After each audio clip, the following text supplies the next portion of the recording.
let's look at this actually does underscore the Trevor Noah thing. This is why all questions about spending and the deficit are total bullshit.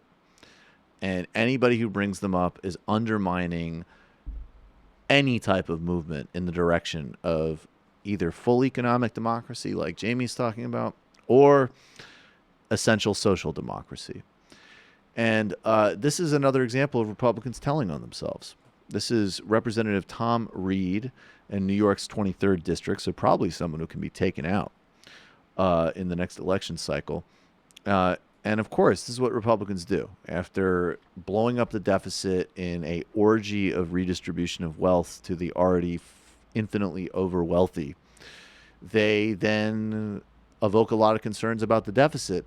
But in this one, he's going to sort of get all three mixed up at the same time.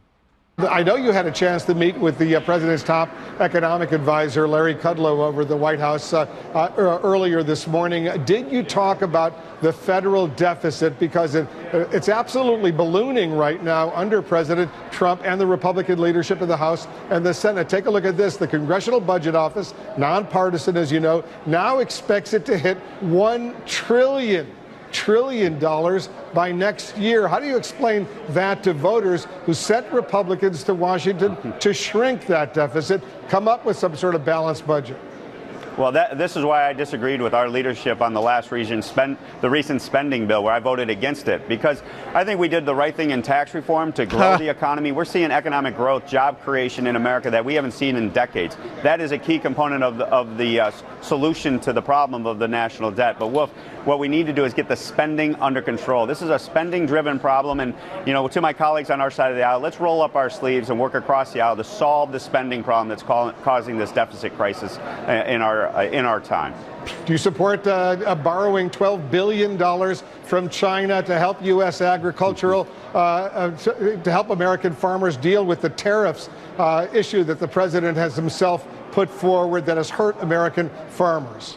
Well, I appreciate the offer of assistance, and bringing this disruptive trade policy to the table is something I support the administration on, because for too long have we let this trade imbalance take hold, and these unfair trade practices keep us from a fair and level playing field. So I'm supportive of the administration's actions and recognizing that in the short term there are going to be consequences to that disruption. But I think at the end of the day, this policy will bring long-term growth to our farmers, long-term stability, and that's a better position to be in than the short-term hiccups we may see. Oh, my God. All right, so there you go. They're telling on themselves. They care about redistributing money to rich people. These people That's are it. Vampires. They're vampires. And nobody ever who talks about the deficit means it. And if they do, they're delusional.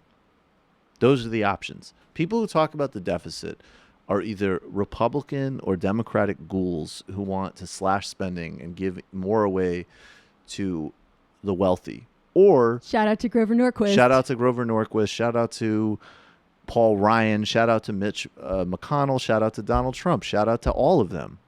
Shout out Alec. Shout out Alec. And then if you're on the flip side, if you're asking Alexandria Ocasio-Cortez how you pay for it, you're a useless centrist concern troll.